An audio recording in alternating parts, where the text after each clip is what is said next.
Level 1 is hands in front because you can work your way into knee over toe at a level that you're comfortable. But level 2 requires your elbows to be above your thigh with your hands below your chin. So this forces more pressure on the legs. I like to breathe out when I hit the bottom since that's the toughest part. So you take your breath in on the way down. Now for both of those, you could do it without a slant because even if you lose balance, you have your hands. Once you go weighted, I like a slant for safety. So on knee ability 0, right after your ATG split squats, you could then do a set of 25 VMO squats, and you could even progress that to here without having equipment. Now when it comes to loading, notice as we progress to this position, notice the elbow in relation to the thigh, so the loading becomes very simple to add dumbbell right here. And you want to get to where this is easy with 25% of your body weight. So this would be progressed in dense strength and in standards, and once you can do this, you then start loading behind the glute, not under the glute, which gets easy, but behind. It doesn't seem like much until you do it, and it forces the pressure onto those quads when you come out of the bottom position because the knees can't go back, so it forces the knees down to put more pressure.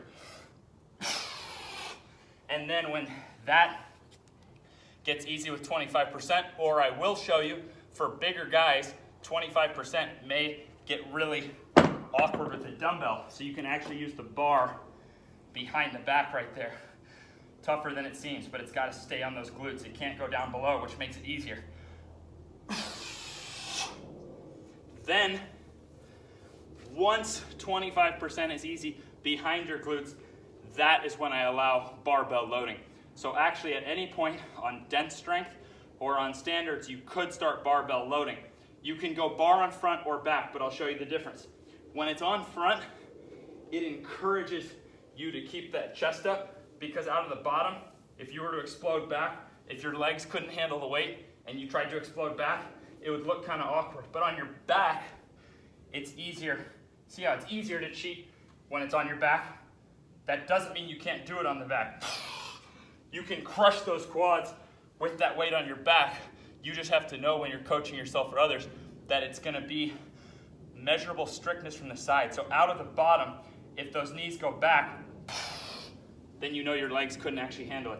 So the knee should hold its position. So right here, the knee held its position out of the bottom explosion. Now, there's no standard. At this point with the bar, there's no standard. Get as strong as you want for your goals. For most people, the stronger this gets, the higher you'll jump, the more bulletproof you'll get. But that is a step-by-step progression.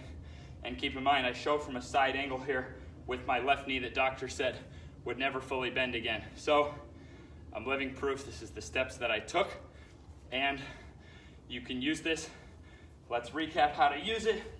Knee ability 0. Suppose if you had a slant board, but you wouldn't have to because you can go on your toes as you go down.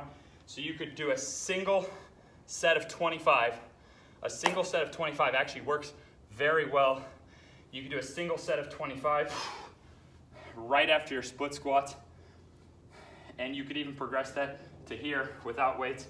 So notice those elbows have to stay above the thigh right there.